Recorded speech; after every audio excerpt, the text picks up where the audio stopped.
ചടങ്ങിന് സ്വാഗതം ആശംസിക്കുന്നതിന് വേണ്ടി നമ്മുടെ ബഹുമാന്യനായ ഹെഡ് മാസ്റ്റർ മുഹമ്മദ് അലി ചാലിയൻ അവർകളെ സ്നേഹപൂർവ്വം ക്ഷണിക്കുന്നു.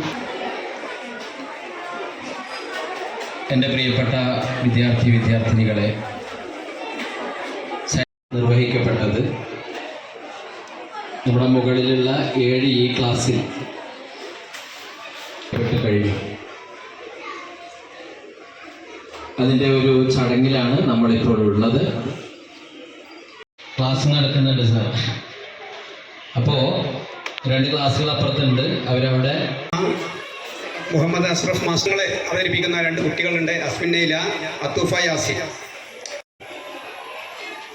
വിദ്യാർത്ഥികൾ, ഇന്ന് നമ്മുടെ വിദ്യാലയത്തിലെ ഐലാബ് ഉദ്ഘാടനം ചെയ്യാൻ പോകുന്നുണ്ട്.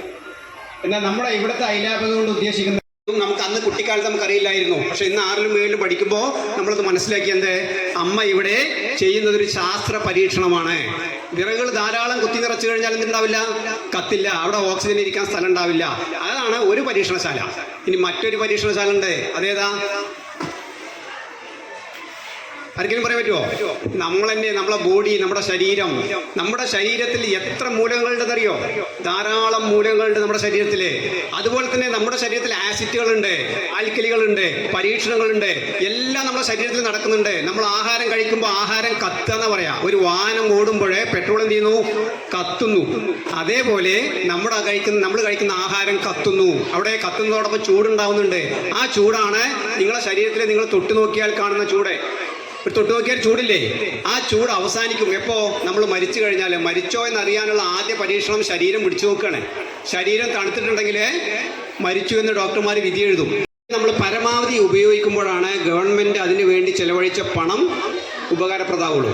അല്ലെങ്കിൽ അത് വേസ്റ്റാണ്. നമുക്കറിയാം, ഇന്ന് ഓരോ സ്കൂളിലും നമ്മൾ ചെന്ന് നമ്മളൊരു നിരീക്ഷണം നടത്തുകയാണെങ്കിൽ ലാബ് എന്ന് പറയും. എന്നിട്ട് അലമാരകളിൽ അത് കെട്ടി അവിടെ കിടക്കും. ക്ലാസ് എടുക്കാൻ കഴിയുന്നില്ല. DRC-യിലുള്ള ക്ലാസ് എടുക്കൽ വളരെ കുറവല്ലേ. 10-25 വർഷം പോലെ ക്ലാസ് എടുത്തിട്ട് ഒരു പരിചയമുണ്ട്. അപ്പോൾ നിങ്ങളെ കണ്ടപ്പോൾ കുറച്ച് അടുത്തേക്ക് നിന്നൊന്ന് മാത്രമേ ഉള്ളൂ കേട്ടോ. പ്രിയ സ്നേഹിതർ ചാലിയൻ മാസ്റ്റർ, അതുപോലെ സമഗ്രയുടെ പോർട്ടലിലേക്ക് മണ്ണാർക്കാടിന്റെ ഭാഗമായിട്ട് ഐലാബിന്റെ ഭാഗമായി സമഗ്രയുടെ പോർട്ടലിലേക്ക് അത് കൊടുക്കും. ഞാൻ പേര് മിനിറ്റിലും ഒന്ന് ടൈപ്പ് ചെയ്തിട്ട് സുഖം അത് മറക്കണ്ട കേട്ടോ. ഒന്ന് ടൈപ്പ് ചെയ്തിട്ടുള്ള ഞാനത് അയക്കാം. ഇങ്ങനെ വീട്ടില് എന്തെങ്കിലുമൊക്കെ ഉപകരണങ്ങൾ വെച്ചിട്ട് പൊട്ടിയ സാധനങ്ങൾ ഉപയോഗിച്ചൊക്കെ കൂട്ടി യോജിപ്പിച്ചിട്ടൊക്കെ നമ്മളിങ്ങനെ കളിക്കാറുണ്ട്. വീട്ടൊക്കെ ടൈൽസ് ഇട്ടിട്ട് അവിടെ കുഴിക്കാൻ പോയി അപ്പോൾ ആദ്യം 2 ടൈൽ ഇളക്കി വരും. അപ്പൊ അങ്ങനെ ഒരു പകുതിയിലധികം ആളുകൾ അങ്ങനെയാണ് ജീവിക്കുന്നത്. പക്ഷേ ഞങ്ങളുടെ ഒരു കുട്ടിക്കാലത്ത് അങ്ങനെയല്ല. ഞങ്ങളുടെ ഒരു കുട്ടിക്കാലത്ത് ലഭ്യമായ എല്ലാ പാഴ്വസ്തുക്കളും എന്ന് പറയാൻ പറ്റില്ല, അതൊക്കെ ഉപയോഗിച്ചുകൊണ്ട് നല്ല നിർമ്മാണ പ്രവർത്തനങ്ങൾ നമ്മൾ ചെയ്യും. അപ്പൊ വളരെ വർഷങ്ങൾക്ക് മുമ്പ് ഒരു കുട്ടി ഇങ്ങനെ കുറെ നിർമ്മാണ പ്രവർത്തനങ്ങൾ ചെയ്തുകൊണ്ടിരിക്കുന്ന ഒരു യൂറോപ്യൻ രാജ്യം. അപ്പൊ അവരിങ്ങനെ കുറെ ടോർച്ച് അടിക്കുന്നുണ്ട്, ലൈറ്റ് അടിക്കുന്നുണ്ട്, വെളിച്ചടിക്കുന്നുണ്ട്. അതിൽ കുറെ പരീക്ഷകൾ ചെയ്യുന്നുണ്ട്. കുറെ ഭാഗത്ത് ഇങ്ങനെ പരീക്ഷ ചെയ്ത ശാസ്ത്ര ഉപകരണങ്ങളൊക്കെ കൊന്നുകൂട്ടിയിട്ടുണ്ട്. അങ്ങനെ കിടക്കില്ല. നേരെ സ്ക്രീനിൽ ഇങ്ങനെ തോന്നി. കൈ വലിച്ചു. വിചാരിച്ചവന്റെ കൈയൊക്കെ ചുറ്റു പൊള്ളി കൈ വേഗം വലിച്ചു. എപ്പോഴങ്ങനെ കൈ പറഞ്ഞങ്ങനെ വലിച്ചു. അപ്പൊ അവിടെ സ്ക്രീനിലൊന്നുമില്ല. വീണ്ടും എല്ലാം ഈ കൈ ഇങ്ങനെ കൊണ്ടുവന്ന് ഇങ്ങനെ കാണിച്ചു. കൈ കൊണ്ടത് ഇങ്ങനെ കാണിച്ചപ്പോ ഈ കൈയിന്റെ 5 വിരല് മാത്രം എവിടെ കാണിക്കണത്? ഇതിനകത്തൊരു എല്ലില്ലേ? ഈ എല്ലുകൾ മാത്രം അവിടെ ഇങ്ങനെ കാണുക. അപ്പൊ പിന്നെ ആ വരുന്ന രശ്മി, അതിന്റെ തീവ്രത, അതിന്റെ ഉദ്ഭവം, അതിന്റെ വെലോസിറ്റി, ഇതൊക്കെ നോട്ട് ചെയ്തു. എന്നിട്ട് ഈ പരീക്ഷ അദ്ദേഹം വീണ്ടും തുടർന്നു. അപ്പൊ ചില പ്രത്യേക രശ്മികൾ കടന്നു വരുമ്പോഴാണ് ഈ കൈയിന് ഉള്ളിലുള്ള ആന്തരിക അവയവങ്ങൾ എവിടെ കാണാൻ കഴിയുക? സ്ക്രീനിൽ കാണാൻ കഴിയുക. എക്സ് എന്ന് പേരിട്ടു. രശ്മിക്ക് എന്താ ഇംഗ്ലീഷിൽ പറയാ? രശ്മി എന്നതിന്റെ ഇംഗ്ലീഷ് വാക്ക് എന്താ? അങ്ങനെയാണ് എക്സ്റേ ഉണ്ടായത്. എക്സ്റേ ഉണ്ടായത് അങ്ങനെയാണ്. ഇത് കണ്ടുപിടിച്ചതാണോന്നറിയോ നിങ്ങൾക്ക്? ഇവരാണ് സ്കൂളിൽ നിന്ന് ഞാൻ ഉത്തരം. ഞാൻ വേറെ എവിടെ കിട്ടിയില്ലെങ്കിൽ എനിക്ക് പ്രശ്നമില്ല.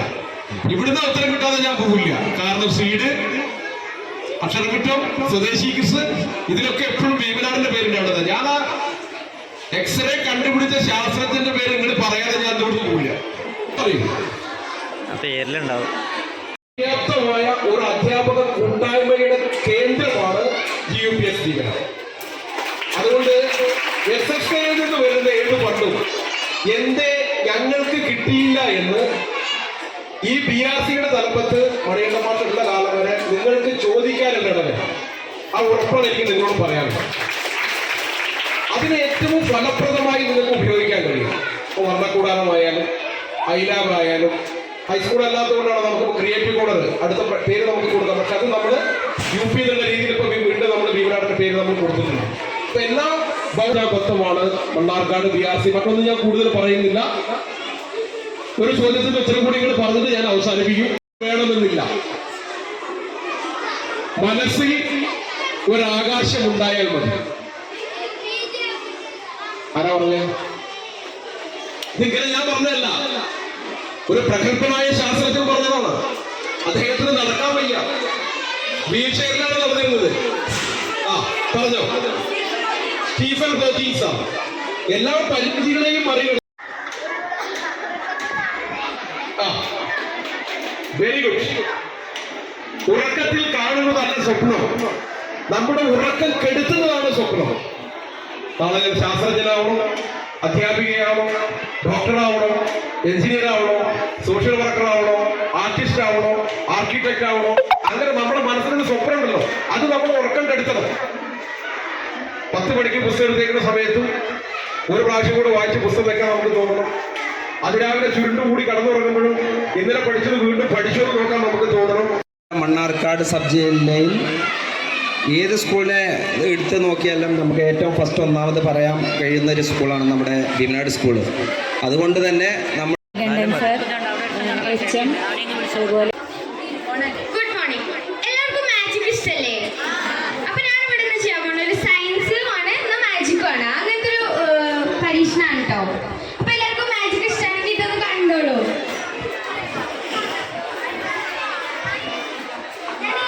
ഞാൻ ഈ കുടുക്കയിലേക്ക് വെള്ളം എടുക്കാൻ പോവാണ്.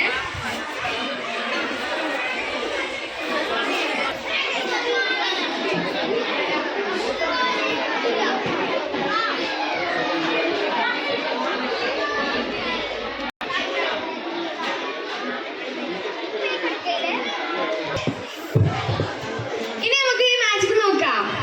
ഭാരതപ്പുഴയിലെ വെള്ളം വരട്ടെ. ഇതിലെ കുടുക്കയിലെ വെള്ളം കഴിഞ്ഞു. ഇനി അടുത്തത് നിങ്ങളൊരു പുഴയുടെ പേര് പറയും.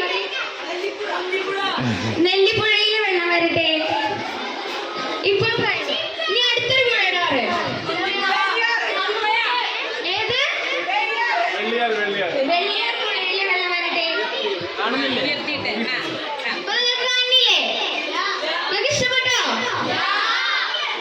നമുക്ക് ഇതിന്റെ ബാക്കിലുള്ള രഹസ്യം എന്താ നോക്കിയാലോ? ഈ കുടുക്കയുടെ ഇവിടെ ഒരു ദ്വാരമുണ്ട്.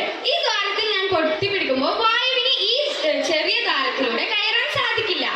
അതിനു പകരം ഇത് തിരിച്ചു പിടിക്കുമ്പോൾ ഈ വലിയ ദ്വാരത്തിലൂടെ വായുവിന് ഇതിന്റെ ഉള്ളിലേക്ക് ശക്തിയായി കയറുമ്പോൾ അതിന്റെ ഉള്ളിലത്തെ വെള്ളത്തിന് ഇങ്ങോട്ട് വരാൻ സാധിക്കുന്നില്ല. ഞാൻ ഇനി ഇവിടുത്തെ ഈ ദ്വാരത്തിൽ നിന്ന് കൈയെടുത്താൽ വായുവിന് ഈ ദ്വാരത്തിലൂടെ കയറേണ്ട ആവശ്യമില്ല. ഈ ചെറിയ ദ്വാരത്തിലൂടെ കയറിയാൽ മതി.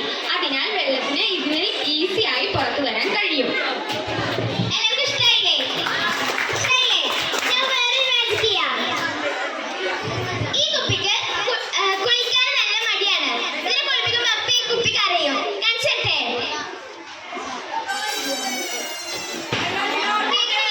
കുപ്പി കരയില്ലേ? മൈക്ക് വെച്ചത് കേൾക്കുന്നില്ലേ? ഈ കുപ്പിയോടാണ് ഈ കുപ്പി കരയുന്നത്. ഇല്ലേ? നീ എന്താണ് ഇത് കരയണമെന്നല്ലേ? ഇതിന്റെ ബാക്കിലുള്ള രഹസ്യം പറയട്ടെ. ഈ കുപ്പിക്കകത്ത് എന്തുണ്ട്? വായുണ്ട്. ഈ കുപ്പിക്കകത്ത് വായുണ്ട്. അപ്പൊ ഈ ഒരു കുപ്പി ഞാൻ ഈ വെള്ളത്തിലേക്ക് വെക്കുമ്പോ വായുവിന് അവിടെ നിൽക്കാൻ സ്ഥലമല്ല. കാരണം എന്താ? ഈ വെള്ളം ഈ കുപ്പിക്കകത്തേക്ക് കയറുകയാണ്. അപ്പൊ വായു ഈ ഒരു പീപ്പിന്റെ ഉള്ളിലൂടെ പോവാണ് പുറത്തേക്ക്. അതുകൊണ്ടാണ് ആ ശബ്ദം വരുന്നത്. ഓക്കെ, എല്ലാവർക്കും ഇഷ്ടമായില്ലേ? ഒന്നുകൂടി ചെയ്താ ഒന്നുകൂടി